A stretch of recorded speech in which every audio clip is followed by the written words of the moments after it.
from this beer.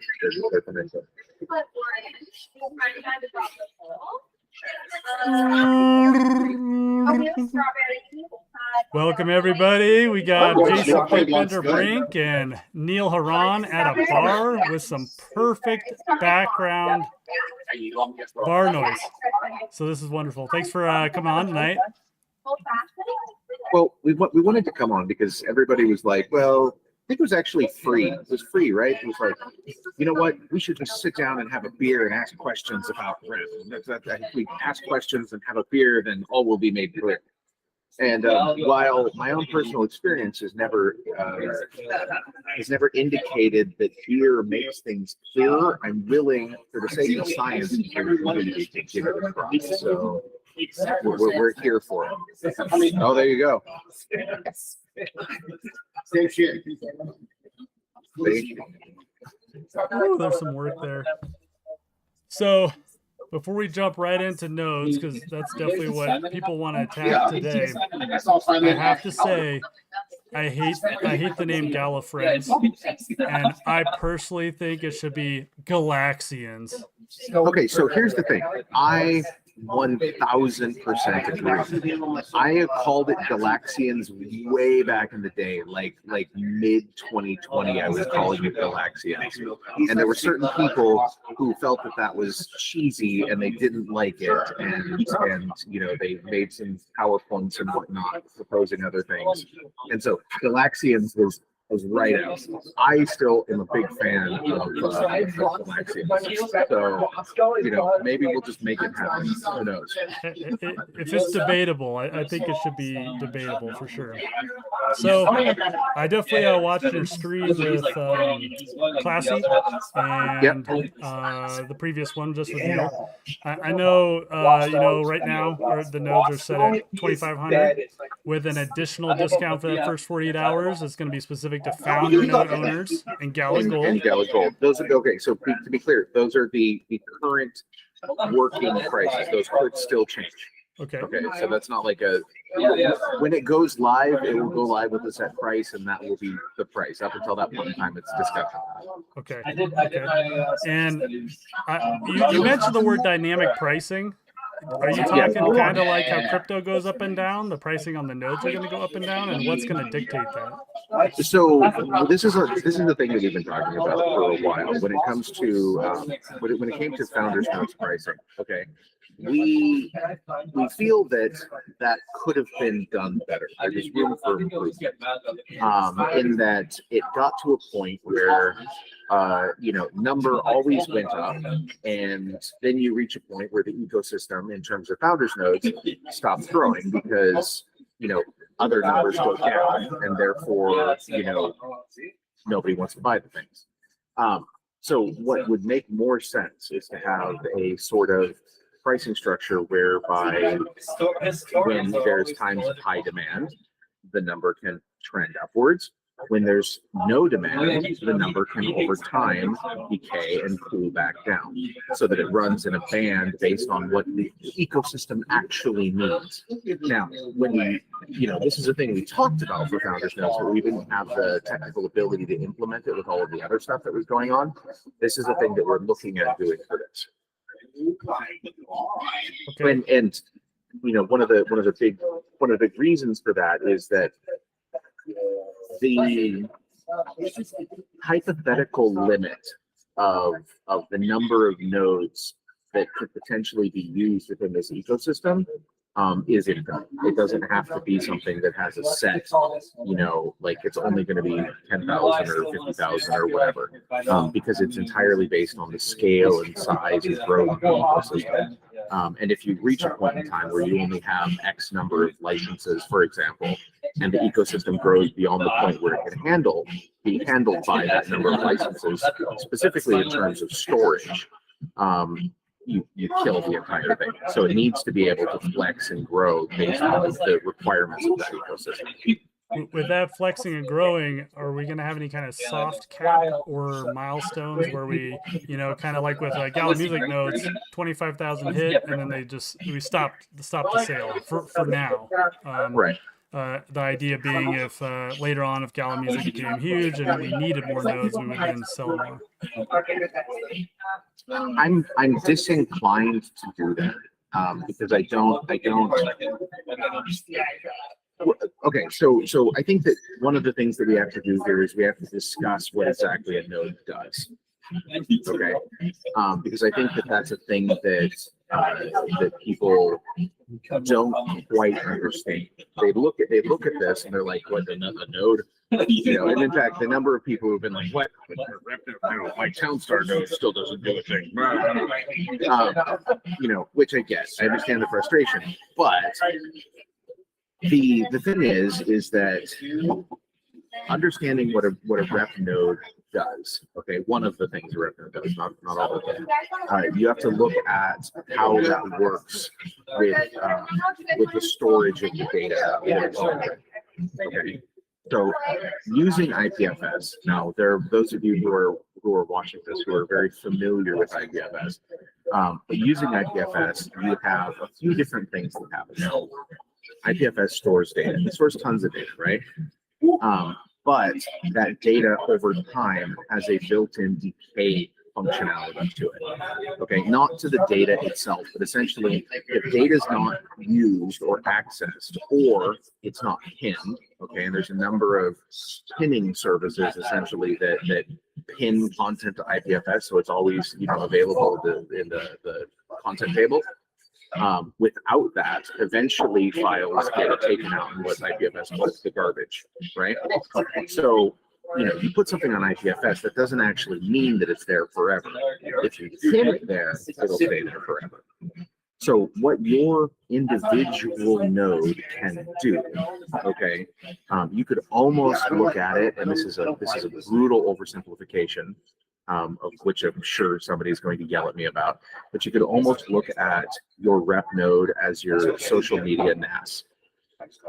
Okay, so what it does is it stores everything related to you. It is your home out there, and it is the thing that makes sure that the content that you have that's important to you that you're running is that stays live on the system.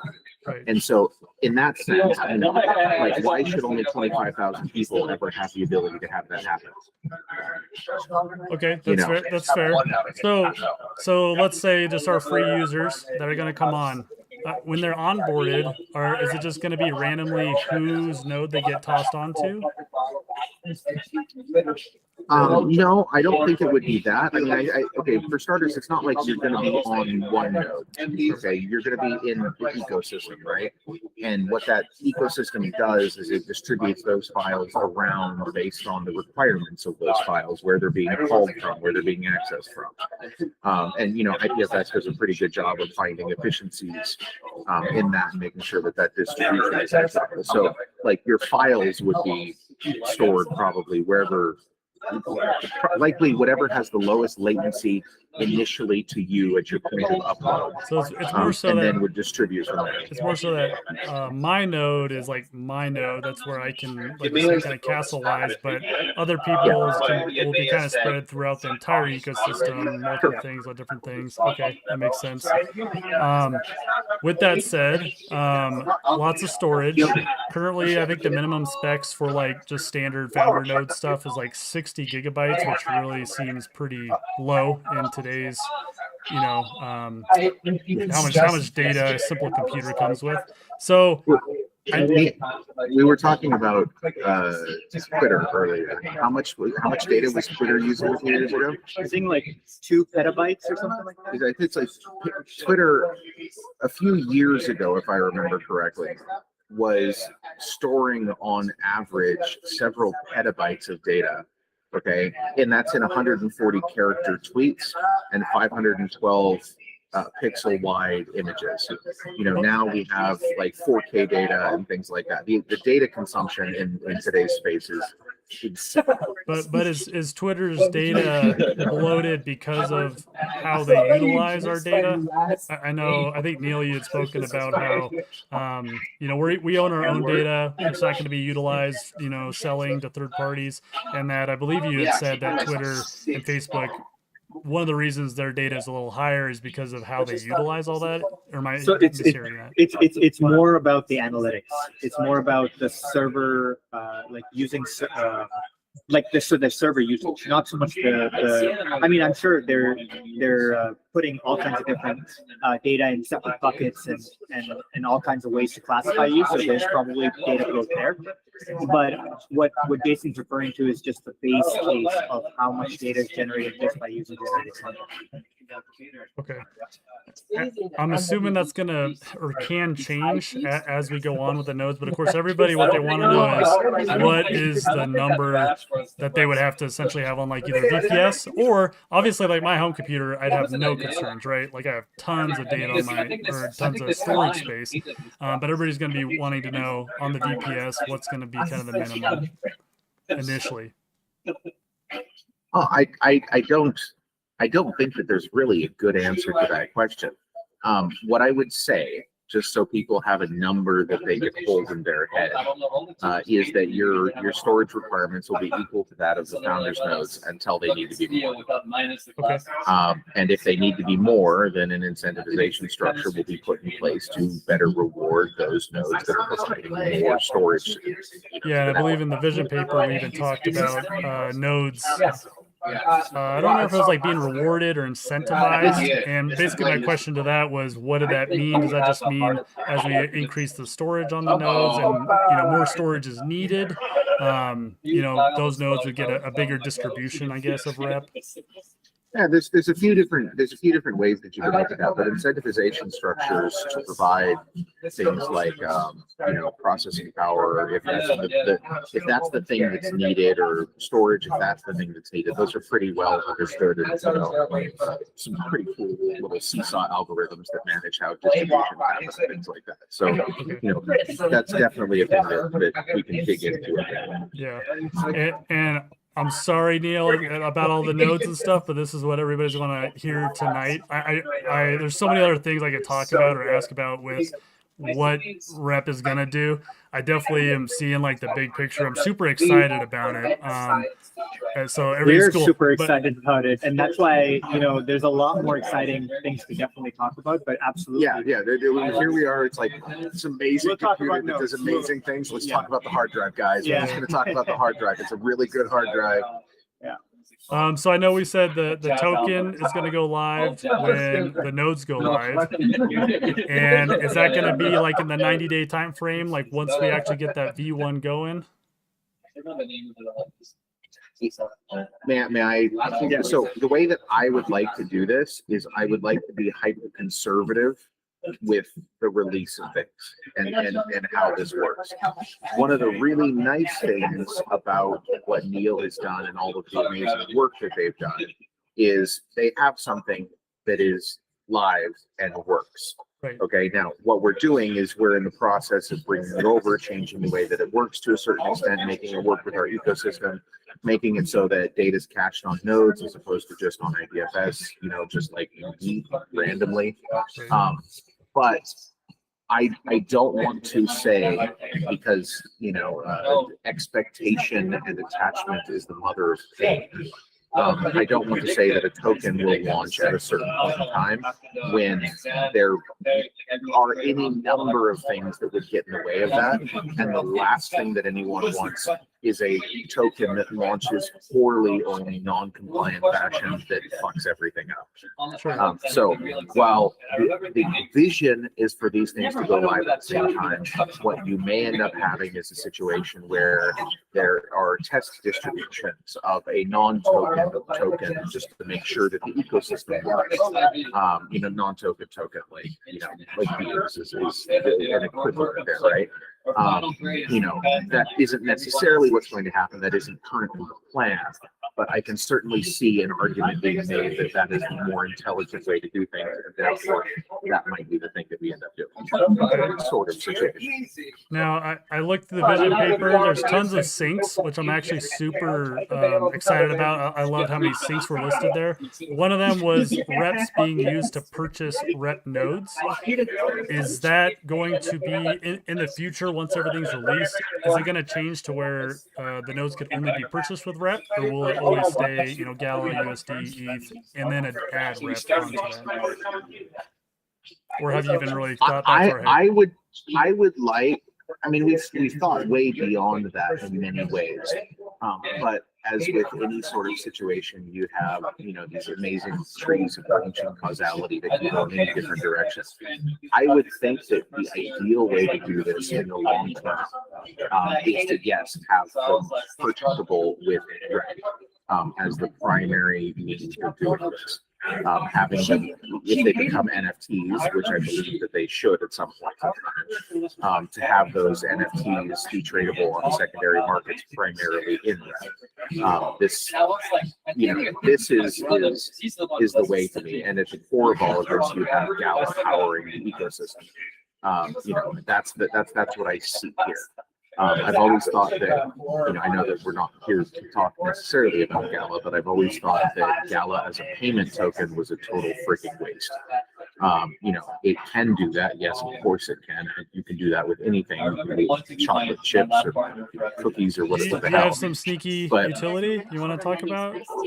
For Gala? Yeah. Dude, I've been talking about this utility for Gala forever. I know. And what's the word? We have no idea like what's behind, right? We all want to know more. We want to know what else is coming. There is a lot more coming. One of the things that I'm hoping to do over the next week is this is hopefully this week I can get this out. We've been working on a much longer, broader vision plan for where Gala is going, where the nodes are going, what the decentralization structure looks like long term. Those are things that are very, very important to me personally, and I want to make sure that those go out. This is one of the reasons that I haven't pushed the founders node vote as hard because specifically I want to get that out there before it gets to the point where people are making decisions. I want people to see where it's going. Right, and for all the founder node owners who are watching now, Gala's going to be the gas on rep, and that's going to be the gas.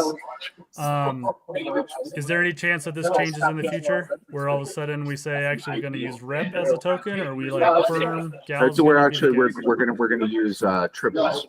Okay. It's a and Wookiee arms. Yeah, that's what I thought. I'm pretty excited for the Wookiee arm one. That'll be the best. Well, I mean.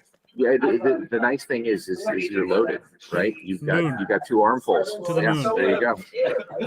So I think that's awesome. That founder node owners, you're going to be getting the gas used on rep. So just thinking about Twitter or anything else space wise, with every tweet, or I don't want to say tweet, every rep, the problem is rep. What is the term are we using? Because obviously it's called a rep. It's a rep. Yeah. Okay.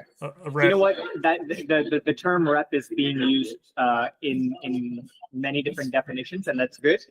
But this is definitely and it's so much deeper, though. I hate comparing it to Twitter because I've already seen all the other aspects to it, which just pales in comparison. It's gonna be incredible. I can't wait. So, not to jump into tokenomics deeply, but basically in the paper, we get basically just a nice little curvy logarithmic scale for the rep token distribution as the years go on. All I can think of is how founder nodes have turned out. About 1,000 days after the rep token starts being distributed, it's going to be getting lower and lower. If we're getting lots and lots of rep nodes out there, what is going to be the incentive to continue paying for DPS or storage if essentially the distribution gets so low?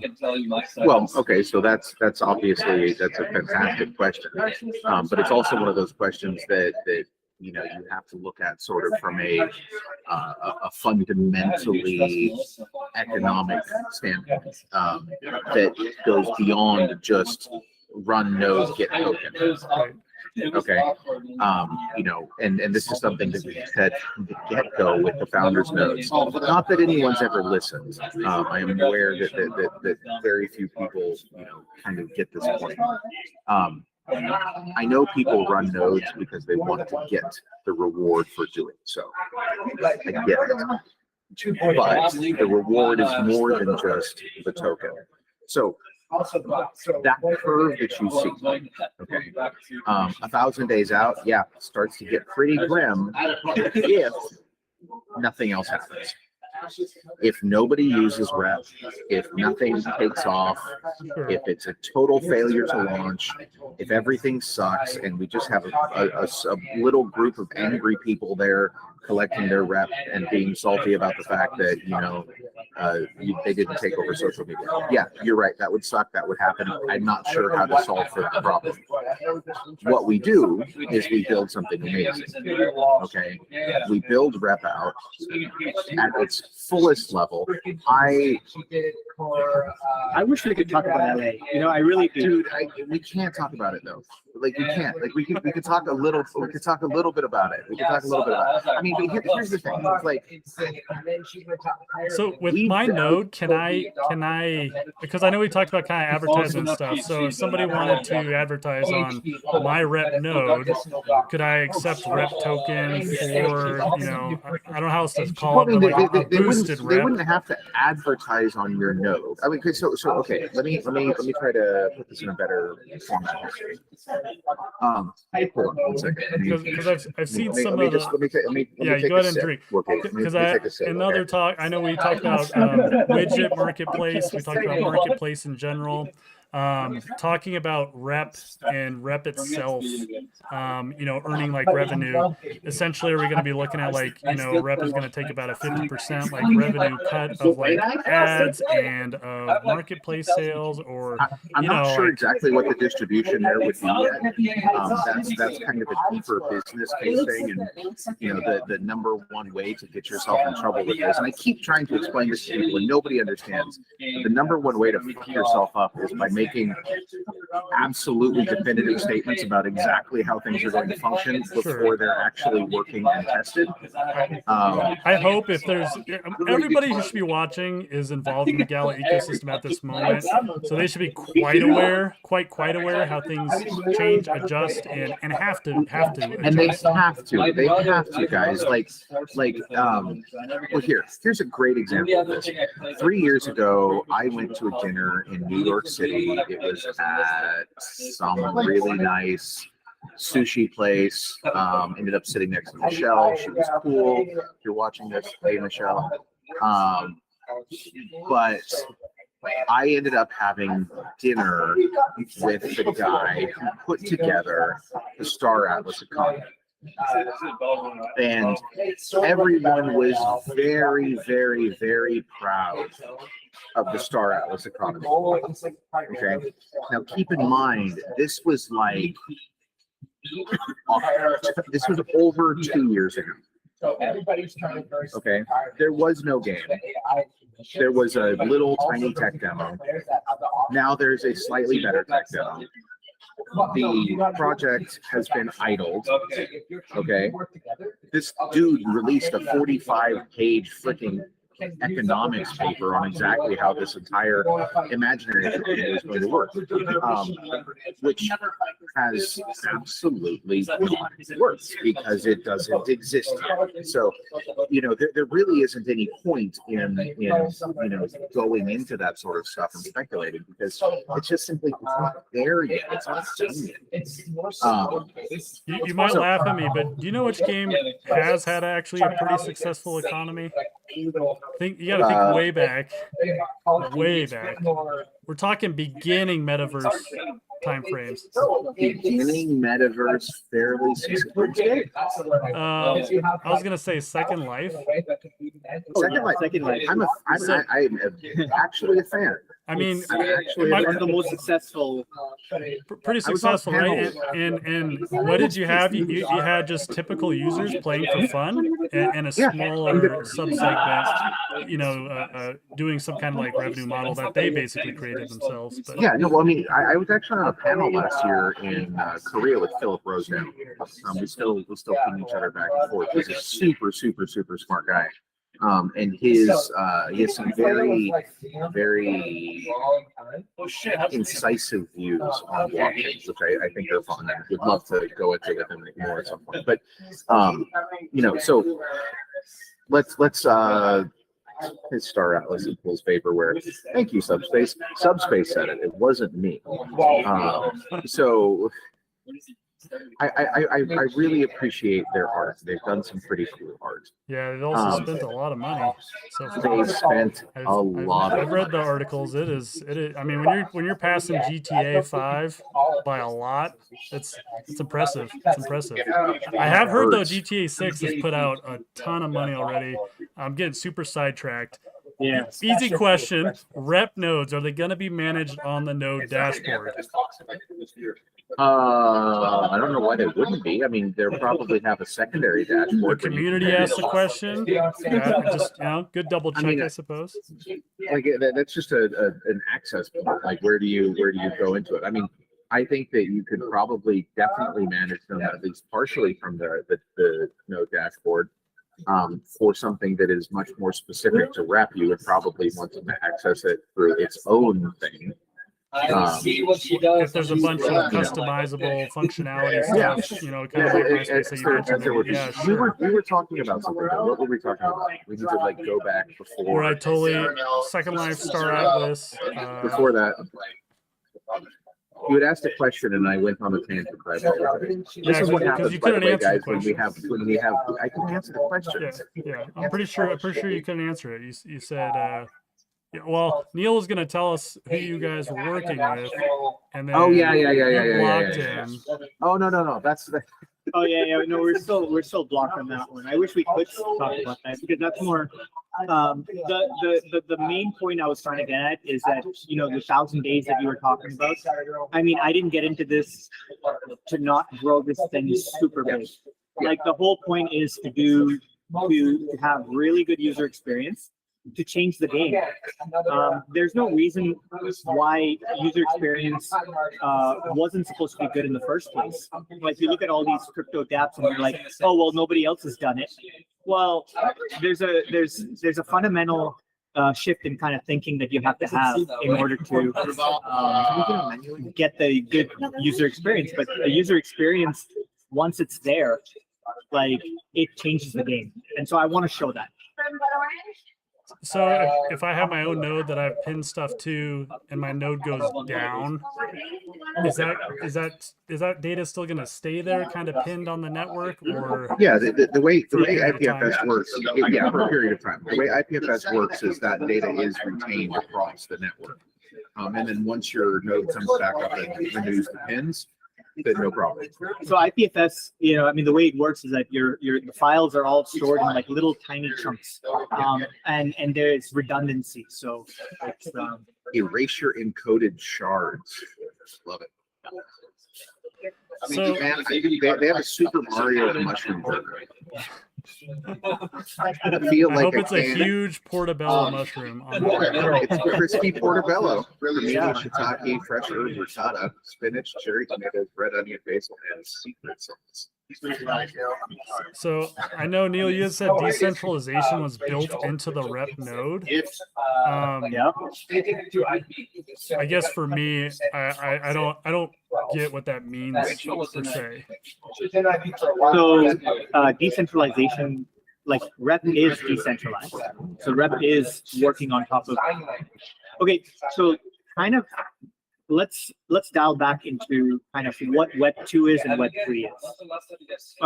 What would you say is the difference between Web 2 and Web 3? Oh man, you're gonna hate me. I'm just gonna say crypto. Okay. Blockchain specifically. No. Okay, so educate the doctor. Okay, so yes, blockchain is definitely that one aspect, but I will give you the core aspect that's different between Web 2 and Web 3 is the database. So when you think about Web 2 applications, right, your account, so say Dr. Wookiee, right? I still don't know your real name, and I'm so Dr. Wookiee is it's Dr. Wookiee. Okay, Magic. You've made heard of it. Yes, so Dr. Wookiee would be an entry in a database, right? It would be a user ID, Dr. Wookiee, whatever. Rep does not have a database. Everything in a Web3, in a proper Web3 application, is that everything is centered around your account, your wallet, right? Your wallet address is your account. So that's where we start with Web3. And that's what you need to understand when you think about the difference between Web2 and Web3. There's no database. When you do it correctly, there's no database, there's no, it is all centered around, you have your account, you have all this data that you are generating, but it's not stored in like a database anywhere. So that's what I mean by when it's decentralized. So you can't shadow ban me, and you can't like all of a sudden just slam me or shut me down somehow. No. So that's the thing, right? Is that we're shifting over to a new way of thinking, where well, actually the community could, in a way, not shadow ban you, but in a way they could suppress your post down. They could downvote your post to oblivion. So that is, I think, a fair way of dealing with it, because that's community moderation, and that's what we have. If you don't have some form of community moderation, and we've seen this time and time again, we know exactly. If you don't have some form of community moderation, it's like Nazis and pedophiles for days. Right. Yeah. Correct. True story. True. And I don't want any of that to infiltrate the essentially like the news on Rep. So as Rep gets rolled out and we're building it, you know, because the Web 2 world loves to destroy or just try to crap on anything if it says Web 3 or blockchain. Oh yeah, for sure. I can see that coming in the future as well. Well, no, they're going to. This is the thing that they try to do, and they try to do this on a fairly regular basis. You know, it's always bullshit, but you know, that's not going to stop them from trying. So with the Rep nodes, you had mentioned too that it was going to not be like founder nodes, and the idea at the beginning where you're just quote soaking up tokens, I think is what you said. You're looking at me weird. Did you not say that? Can you say that again? It's kind of loud here. So you said the founder, it's not going to be like the founder nodes where your Rep node is just going to soak up tokens at the very beginning. Gotcha. So that is not. I mean, your founders node, like founders nodes at the very beginning, you know, they did produce a lot of tokens because that's the way they're but the way that the distribution works, with what we've put into the paper thus far, is a much more gradual release over a much longer period of time, without the sort of stupid halving tranching system, which I dislike rather intensely. So they will still release tokens. Obviously, they will earn tokens, but it shouldn't be based purely on you know, you're running your minimum basic requirements, therefore you get. You know, it's not a 6 hour stream. You actually have to be contributing. So that's kind of my question is, you know, if it's not just going to be a straight, hey, there's 50,000 nodes, there's this much distribution for the day, it's all just split equally. Yeah. What is going to kind of make that makeup or change that to some degree, I guess? Well, I mean, it's going to depend in large part on usage and how the ecosystem itself, you know, evolves. I mean, one of the challenges with the way that founders nodes were set up, in my mind, is keep in mind that I have a somewhat different perspective than other people at the company sometimes. You guys probably know this. And so, you know, I came to the company from a blockchain background. Okay, so I am, you know, decentralization and sort of that ethos of you know, absolute freedom is something that's very important.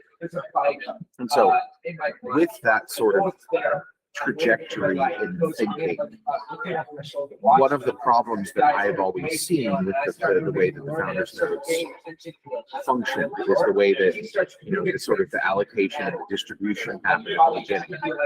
Specifically, you know, with some of the things should. Hold on. Again, let me step back for just a second. There are things within the early distribution that I think were really good. Okay, so the referral structure, I think, was a thing that was in fact a good thing for the ecosystem as well. Hold on, just one moment. We have to do the ordering of things. Yeah. And as I was talking, the instructor said stop. Can I get these paging cheddars?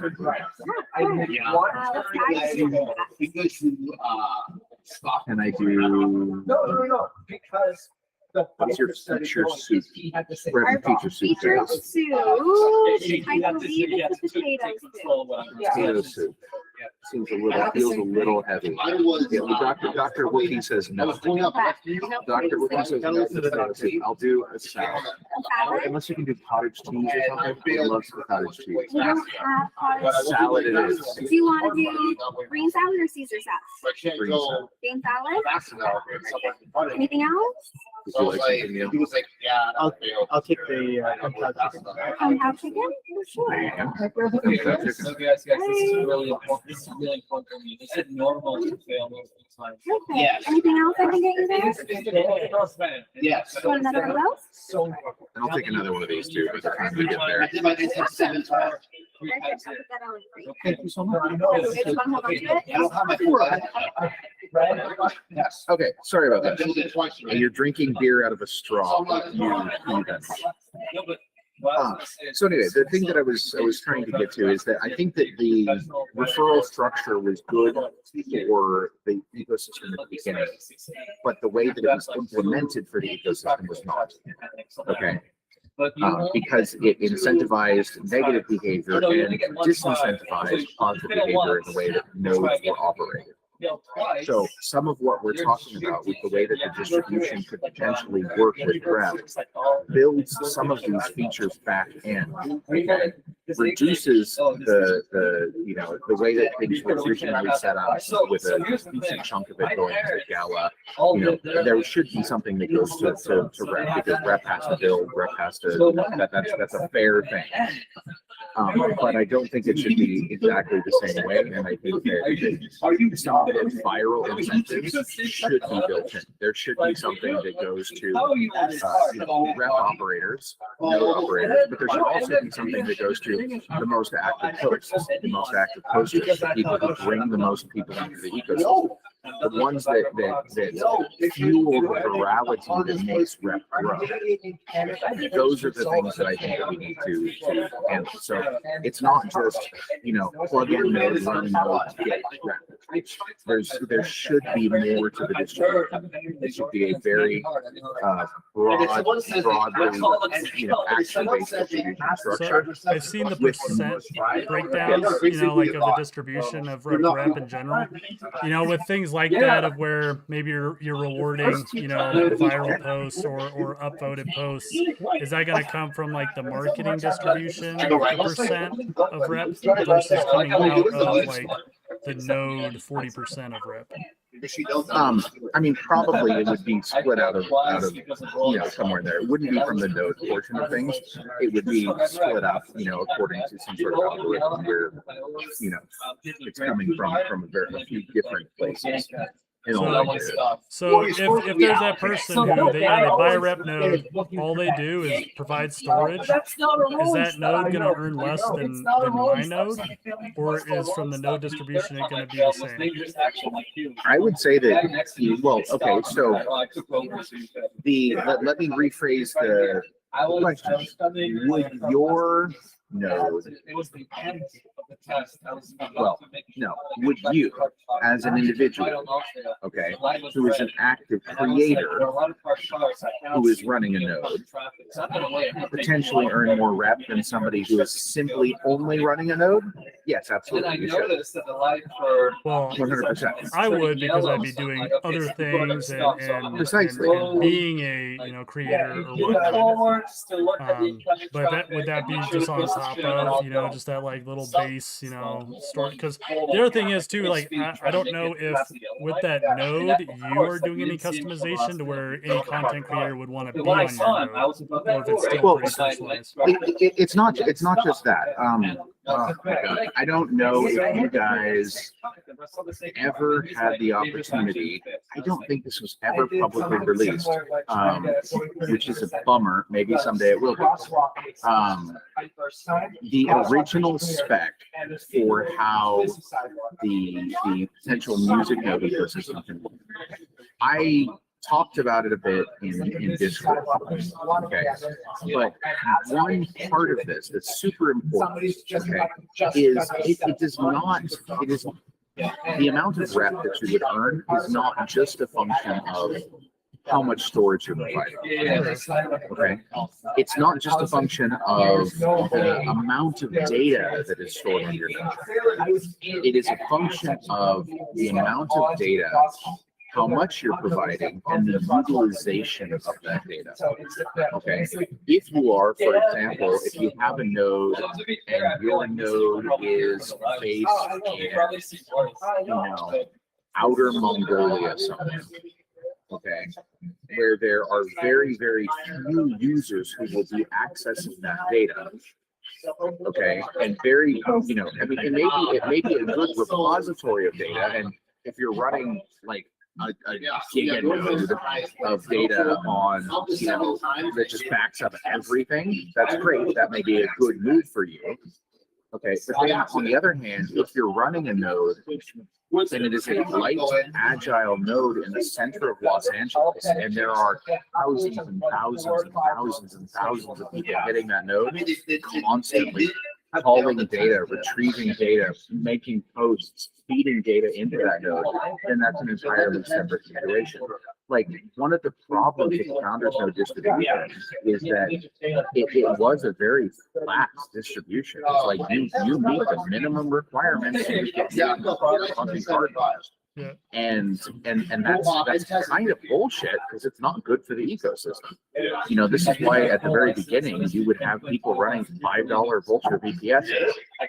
Okay, a $5 Vulture VPS does nothing. It does not help the ecosystem. And of course, but you still want to help the distribution, and I get that. But like, we've learned over the last 3 years so freaking much about how to build this and how to make it work. In ways that I can't even tell you guys, because I would piss people off.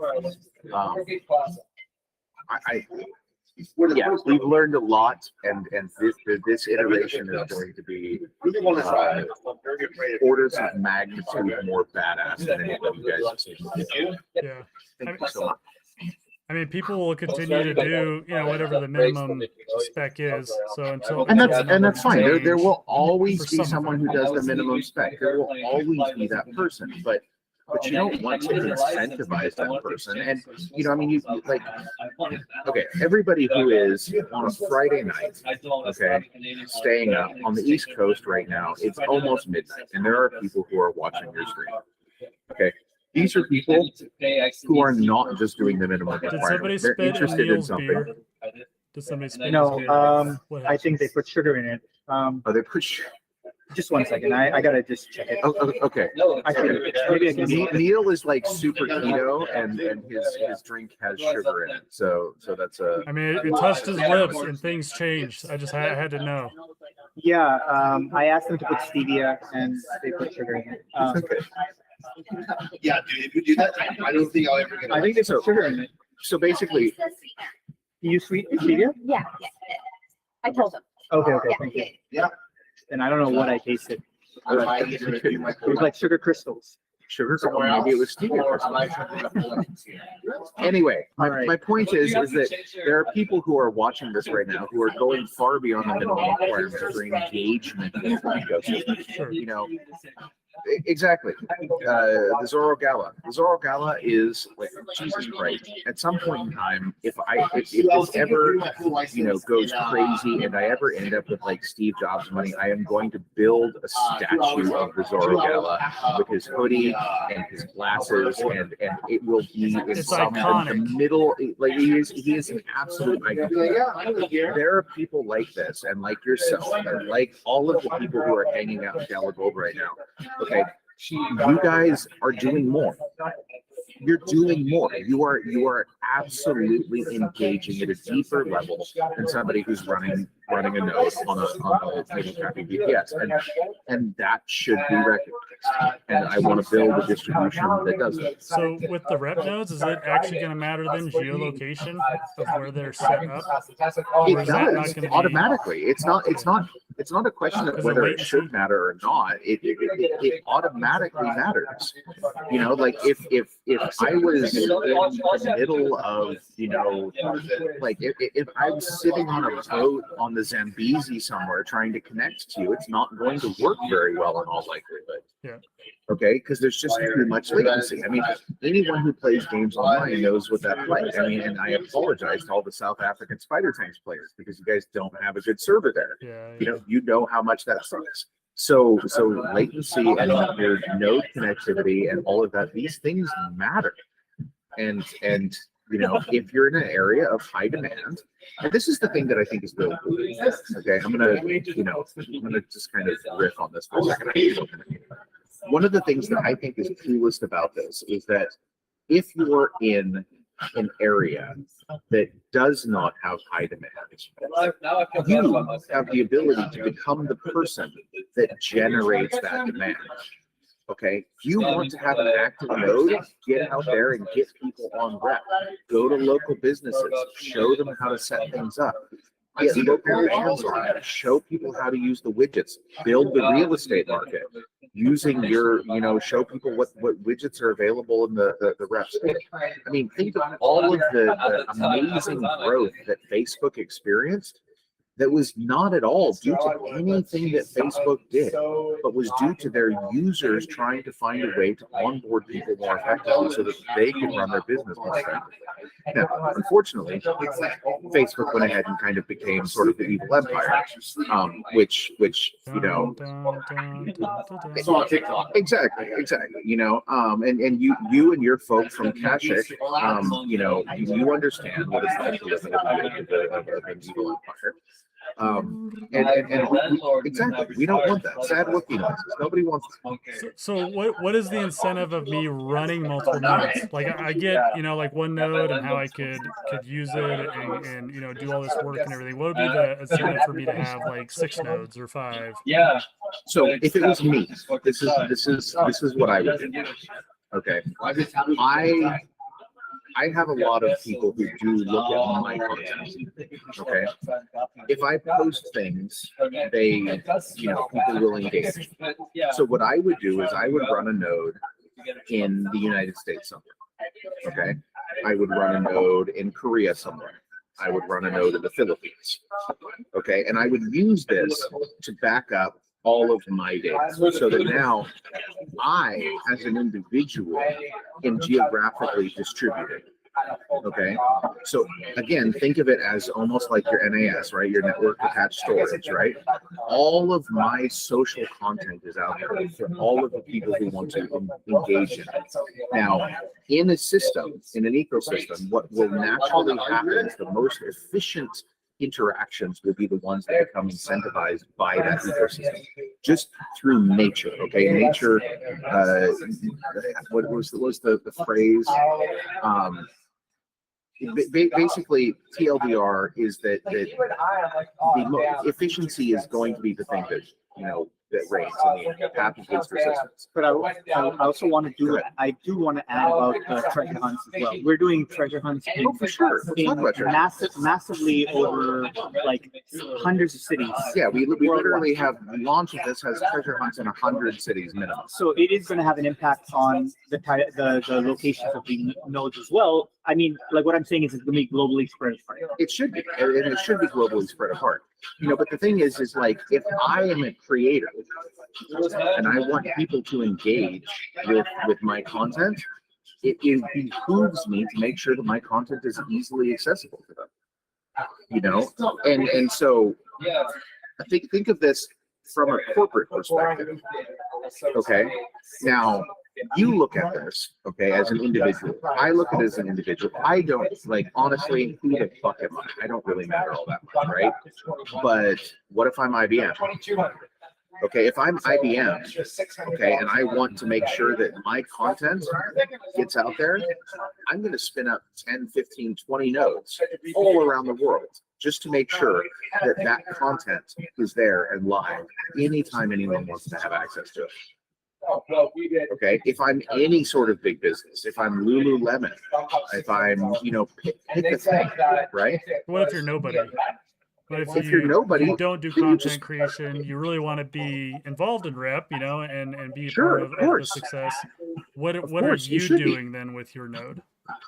So if I'm nobody, if I'm like nobody, okay. Now, like my rent's. I mean, I don't know that anybody's nobody. Well, I mean, Honestly, what but should they be okay, doing? let's- Should they be pinning just stuff they like pinning Gala, Sure, stuff on their node? sure. Just, You pin whatever they the want? stuff that you think is important. Yeah. Okay. You boost the things that you think are important. I mean, I can see a future where if you're running a node, you have the ability to you have a certain number of boosts and pins that you have the ability to access, without ever having to spend any rent to do so. I think that would be super cool. How cool would it be? Like when you talk about this concept of like boosted posts, how cool would it be to be able to boost a post for somebody who really, really wants to see your post, okay, and get that raised up into their view. Like that's a profoundly powerful thing. And it's something that I absolutely, that's something that I absolutely love. Can I deal with a subspace question? Yeah, Right? absolutely. I actually had breakfast with Subspace, and Subspace is one of the coolest people that I have ever met, and massive props to Subspace. He loves airplanes too, by the way. Airplanes? I didn't know that. I grew up in aviation, man. We never got to that part in our conversation. He asked the question, doesn't IPFS automatically back up my data in those other locations anyway? Yes, it does. But if your data isn't being used, then it falls out. Okay, so it'll get taken out with the trash. So if Subspace, so let's take a content creator, a big content creator, somebody like Ninja, right? Ninja is constantly posting content, Ninja's doing things, Ninja has a very active and engaged community, right?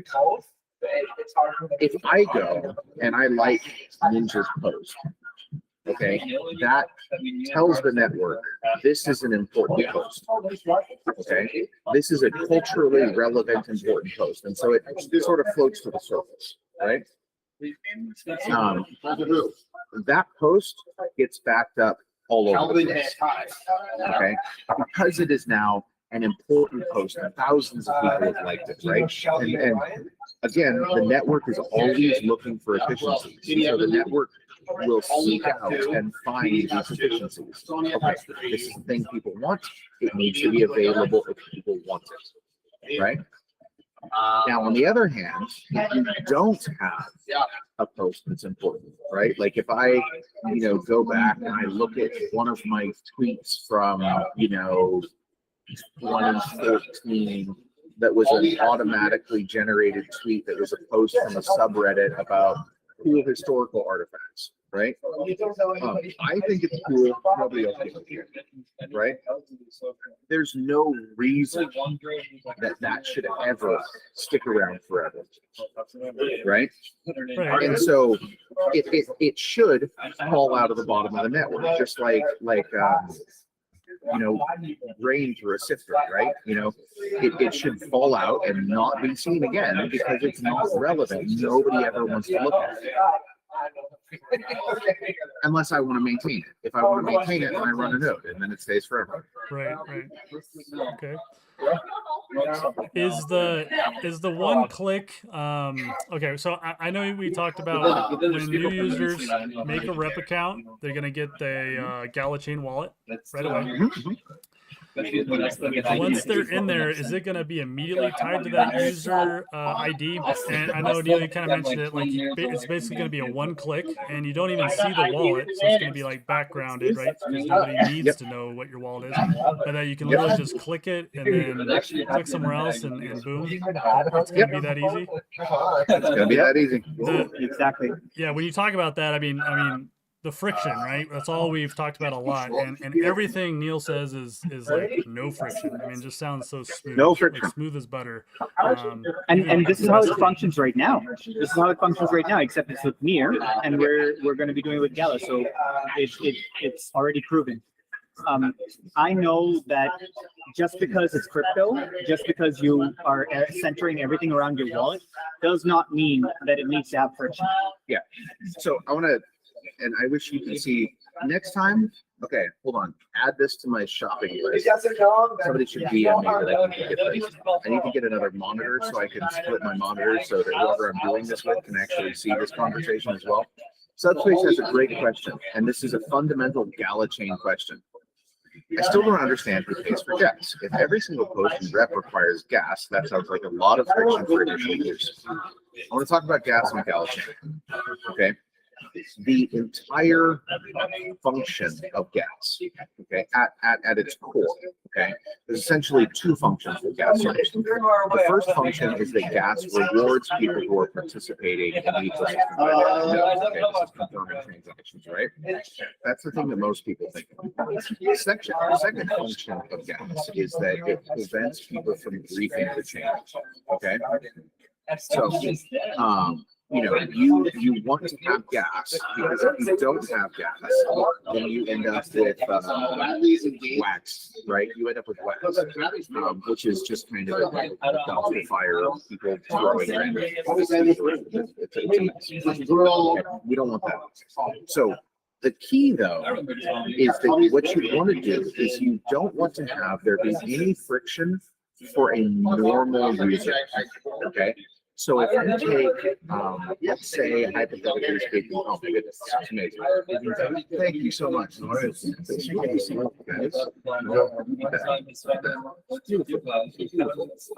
do this out in a minute here. So from a normal user's perspective, if you, let's say that hypothetically speaking, you have a standard distribution that runs from zero reps a day to 100 reps a day. Okay. Actually, that wouldn't even be a very good distribution. Let's say 0 reps a day to 10 reps a day, because I use the fuck out of Twitter and I still barely get to like 5 or 6 tweets a day. Okay. If you're using one or two reps a day, you're posting content 1 or 2 times, you shouldn't have any gas. You shouldn't be anything. You shouldn't have to pay a single fucking thing. You should be able to use that ecosystem without a problem. Now, if you get to the point where you're sending on-chain DMs to 50 people, and generally speaking, you should have to pay for that. Okay, so from the key here is to make it so that the person who is using the thing as it is intended, whether it's a game, whether it's a social media network, whether it's anything, should have 0 barriers. Whereas the person who is using it in a way that goes beyond what a normal user uses should have some friction for which they're willing to pay for. And if they're going to be a real pain in the ass, and you have people sending, 10,000 DMs, about voting for your favorite, pick a jackass in the local election, then you can go to hell and pay a lot of gas, and that's fine. Nobody's going to argue about it. I don't even think I'll ever be able to. Yeah, I definitely get that, and yeah, like you said, it protects the chain too, right? Because if somebody's just like spamming the chain to just try to slow it down, then yeah, the gas should basically exponentially increase, in those regards.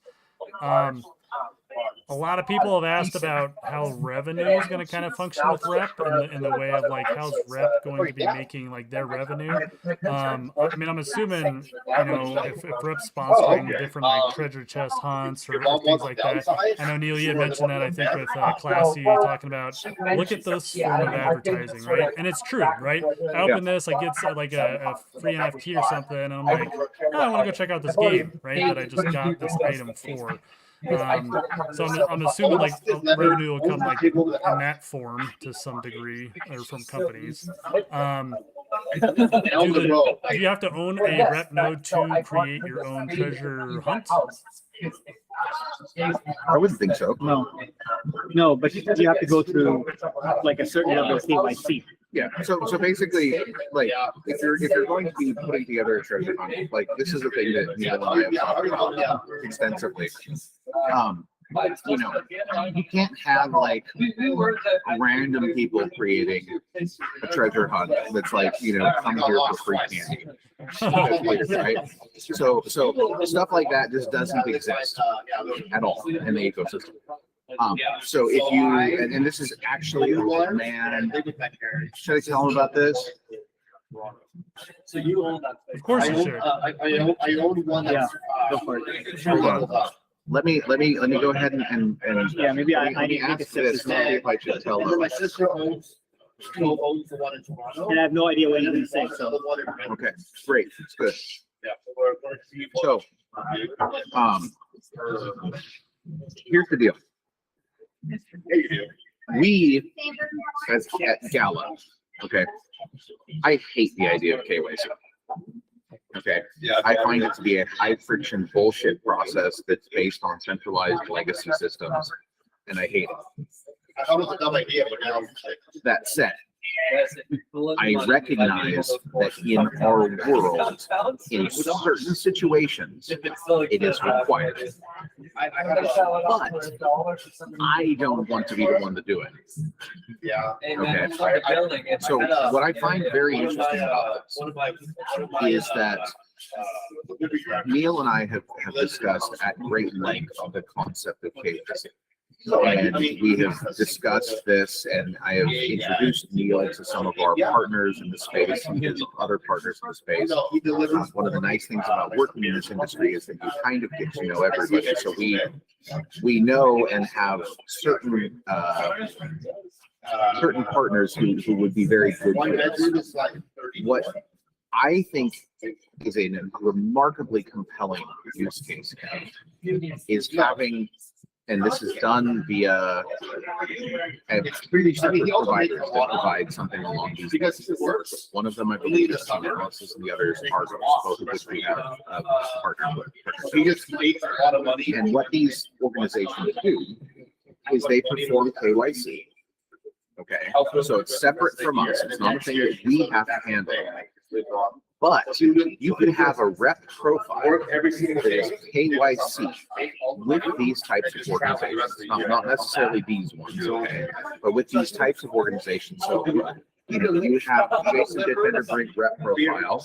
I've gone through level 3 KYC, which means that I had to go to a doctor's office and, you know, get a blood type, okay, or, you know, whatever. Not actually, but you get the point. I've gone through level 3 KYC, okay, which means that with my rep profile, everywhere else that I interact in the entire Web3 space, I am a known individual, and that is the thing that I have decided to do. So this changes the way that KYC could potentially work tremendously. I mean, I definitely think it makes sense for where you put it in the vision paper, right? Where it's like you need to get KYC to make treasure hunts, like all that makes sense.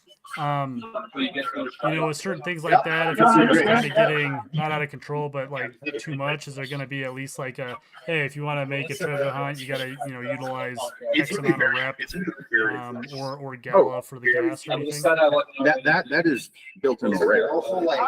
Like you don't just go make a treasure hunt just like willy-nilly. Like if you're going to make a whole treasure hunt, it's a thing that uses rep. For sure. But it's just, if you're an anonymous person, you're not creating a presence. Yeah, like random weirdo guy is not making treasure hunt by himself. Sure. Yeah, the treasure hunt stuff I'm excited for. I mean, yeah, that Pokemon Go summer, that was like the healthiest 2 months of like the world. Being outside, doing stuff.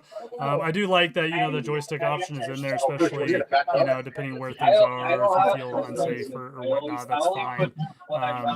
But yeah, I'm excited to make a treasure hunt, a Wookiee hunt. It'll be super fun. So in that 90 days, like once we get our V1, is there going to be kind of a big launch thing with the 100 cities? Is that kind of the plan? And Oh yeah, Yeah. Yeah. Before that, yeah. dude, this is all coming way faster than you guys think it is. Yeah. will each of the city have almost identical treasure hunts, or do I need to try to joystick all the way across? You will no, they'll be very different. Each Okay. city, each of the 100 cities that we've chosen has its own unique treasure hunt. I can't even talk about some of this in partnership with other organizations that will lead you through an amazing experience. Pretty cool. I'm going to step away for a second. I'm going to let you talk to Neil because I think I've had probably 4 pints of this. You're right back. Now I have to Yeah. go there every single term and practice. So yeah, Neil, like I said, the big things I'm just excited for is this simplicity, the whole friction thing. I mean, I think that's just something that can't be like pushed enough. And I love you saying already, like on Near, that's just nice and fluid. Was Near blockchain? Was it just not fast enough or seamless enough, or like what was the issues with I guess Near that was hanging things up in development? Well, the thing is, it's about finding the right dance partner. And when you have a partnership with a blockchain, so if you're trying to solve the user experience problems, you really need to have a very close relationship with the blockchain, because there's all of these rep transactions, they're not normal transactions. There's a lot of efficiency. There's a lot of things that we're doing in different data channels that make things much more efficient. And if you are treating every single transaction as a financial transaction, like it's mission critical, then yeah, you're going to end up with a very massive bill. So yeah, you need to have a very close relationship with a blockchain that also understands what your goals are. And I didn't get that at You can't see me, but I'm nodding, and I, as you're talking. Oh, okay, yeah, I can see you. So with Gala chain so far, have you gotten to push it at all, or push any limits, or test some of the limits, or like try to slam through a whole bunch of like reps? Or No, we're at the very early stages of integration, so we haven't tested, we haven't seen that yet. No. Okay. I love your confidence that you think in 90 days we're gonna be like good to go. Well, we've already done it. So we've already done it on near testnet, right? So we're very confident that we can do it. The main thing is, like, I think it's going to be better. I think it's going to be a lot better because we found a really good dance partner. So that's the main thing. I guess my concern, and probably along with the community, is like we don't know how well all the integration and everything with Gala chain has been going, and that's with games, rep, anything. And so basically, anytime I hear anything from Jason here, I just like add like 6 months or so. And so when you're like 90 days, I'm like, all right, so maybe by 2024, January 1st, we're gonna have rep pull out. No. If I say 90 days, it's 90 days. I won't. I'm gonna we work really hard, but also Jason worked really hard too. I mean, we all This is not a project. I want to make that also kind of clear, is that this is not like a project or like a company. This is like a life mission. So we'd be doing this regardless. Like, we'd be doing this if this was like your life mission, your journey. Like, the universe came down to you and said, you are doing this.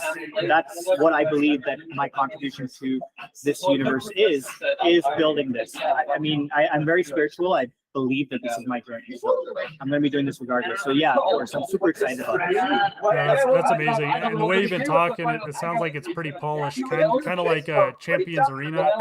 Jason? I mean, you can try it. You can try it in its current state. I would love to have you try it in its current state. Place a treasure hunt. Dr. Wookiee's getting an invite. Yeah, you are getting an invite. I would love to see you. Okay, there you go. Yeah, I mean, it's on near testnet nodes right now, but you get the point, right? It already, like, it would definitely work on Gala nodes, right? But there's a lot of things that I wish I could talk about of the other things that we are developing.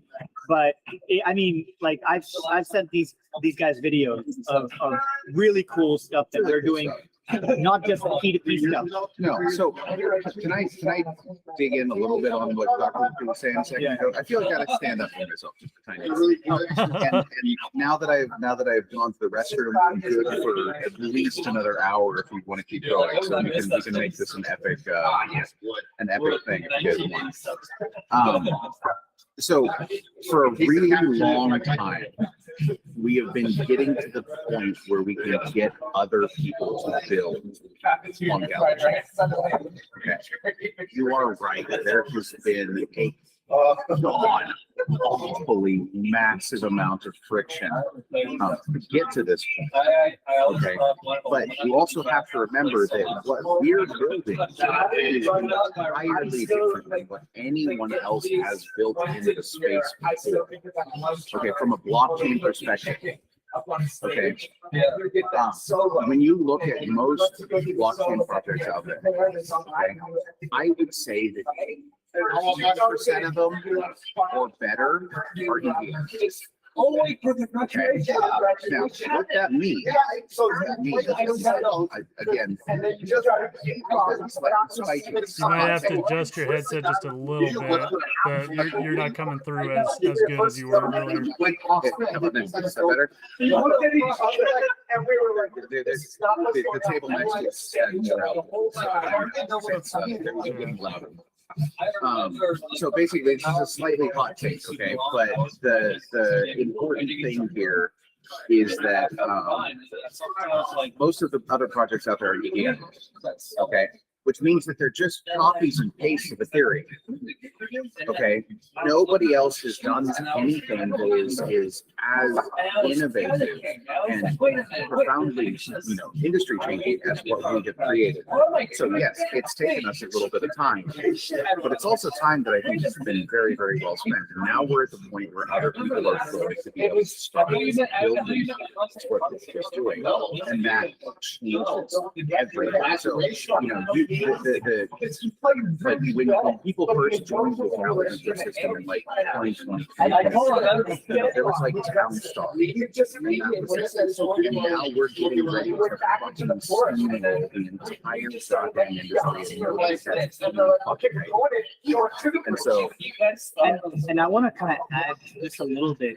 Like, I was surprised how many things Gala actually has, because I know, when you look at coin market cap and if you judge Gala based on that, it's completely unfair, because it's almost like nobody really knows what Gala is actually doing. Nobody has any idea. And he's saying that, by the way, not me. I'm not allowed to say that. Yeah, and the thing is, that's why what I meant was, finding the perfect dance partner, because I was with Mir, and I was fully aware of all of the things that Mir's doing, because I have relationships with close investors who are like very, very close investors to Mir.